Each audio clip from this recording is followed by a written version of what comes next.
Hi, you're watching the news with me. I'm Deepavali Hazra. These are the headlines at the top of 3 o'clock. Home Minister Amit Shah proposed in the Rajya Sabha that the government would revoke Article 370 that grants special status to the state of Jammu and Kashmir.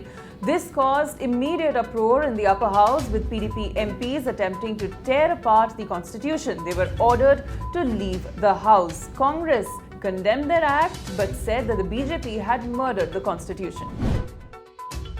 Apart from revoking Article 370, among the big decisions taken by the central government is the move to bifurcate the erstwhile state of Jammu and Kashmir.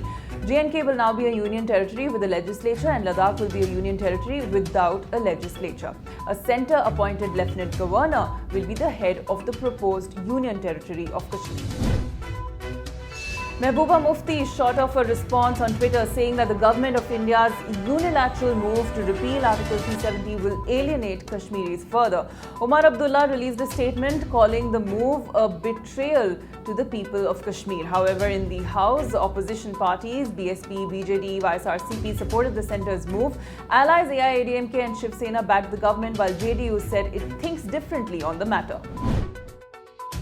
The Army and Air Force have been put on high alert after the revocation of Article 370 and other big decisions taken by the government. Troop induction to the state is still underway, and around 8,000 paramilitary personnel have been brought into the state from Assam and Uttar Pradesh. Section 144 has been imposed in Kashmir, and internet, TV and mobile services have been snapped.